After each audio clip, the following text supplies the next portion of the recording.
In 1822, 250 people sold everything they owned for a new life in a country they had seen on maps.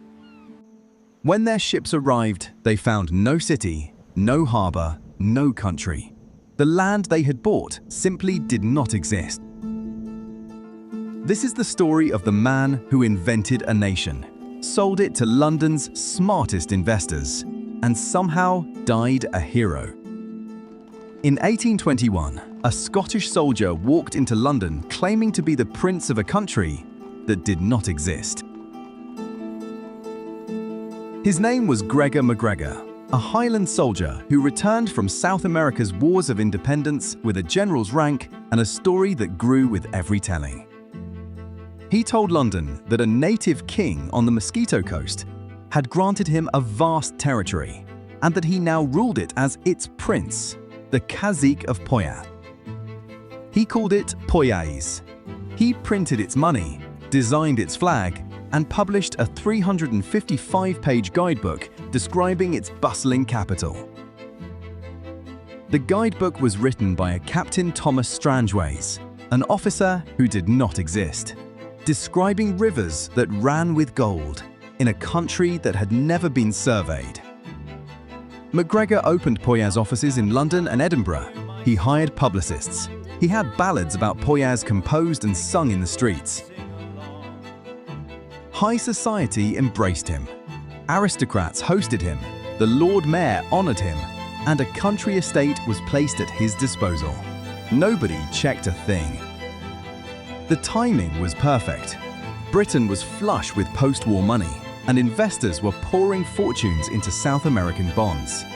Everyone, it seemed, was getting rich. London believed him.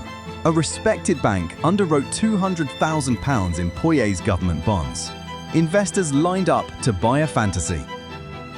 The bonds promised 6% interest, secured against all the revenues of the government of Poyais. The government of Poyais had no revenues. It had no government. Land in paradise sold for a few shillings an acre. Ordinary families could afford a piece of a new world. And titles and army commissions were for sale too.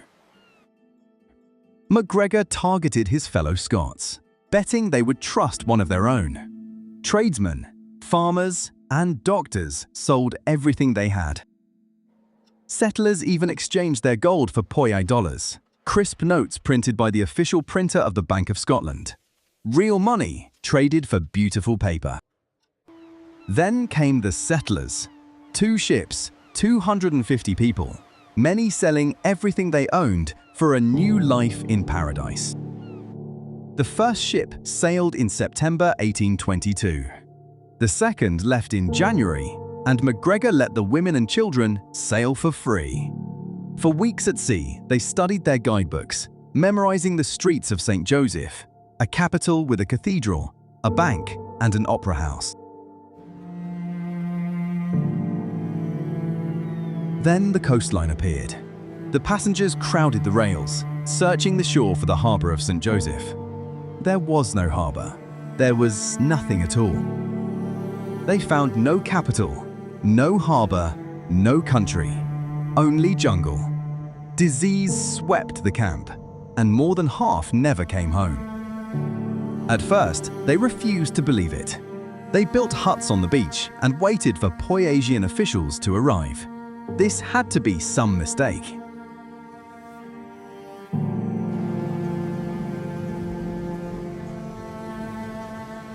Then the rainy season came, and with it, malaria and yellow fever. Among the first to die were the very tradesmen who had been promised royal appointments.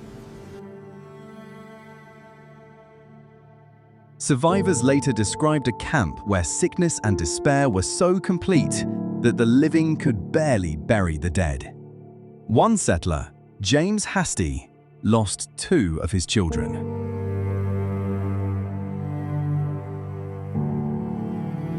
Rescue finally came from British Honduras, and out at sea, the Royal Navy was already intercepting 5 more ships, packed with settlers sailing for a country that wasn't there.